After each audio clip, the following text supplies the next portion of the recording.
আসসালামু আলাইকুম জামাই। আমি তো উড়ানের মধ্যে বইয়া লইছি, এই মাত্র তোমার মায়ের মাথাটা বিলি দিয়ে আইছি। ও মা, জামাই কি কও? আমি সরষাঘাত যাবো কেন লাগিয়া? হয়তো মানছে তোমার তো মিশা কথা কইছে। তুমি ফেসবুক লাইভে দেখছো? কে জানে কোন গোলামে আমার নামে মিশা কথা ছড়াইয়া দিছে। তোমার মাথার কসম, তোমার হাতের কসম, নাহের কসম, জীবনে সরষাঘাত গেছি না আমি। আমি যদি মিশা কথা কইয়া তাই, তাহলে আজকাল লাইটের ভিতরে তুমি মরে যাবা গা।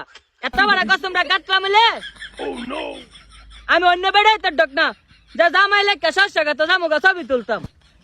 জুতির মার খাইছ সারা বাংলাদেশের মানুষ জানে। আচ্ছা জামাই, তোমার মা মুনো কান্তাছে মুনো আবার অসুস্থ হয়ে গেছে, আমি আবার একটু খেজমত করি গা, তুমি ফোনটা রাখা দাও। এলা ভাই না, জামার লাগে কি সত্যি কথা কন জালা? গোলামে কত দুবার পরে ভিডিও কল মারে, অডিও কল মারে, হেল লগে যাবো গড়া বগর বগর করতো। হেল লাগিয়া কি আমি সরষাঘাত পিকতলা বাই লেখাম? সারা দেশে বেড়াইতে পিকতলা আমার কি মন চাইনালো? নতুন নতুন শাড়ি পরে ভিডিও গুলা করতাম, পিক গুলা করতাম। মৌতার জামাই তালাকদা হ্যাঁ আমার জানো, আমি আর দিয়ে দিয়াম যদি আমার ছবি তোলা লয়ে কোনো কথা কয়।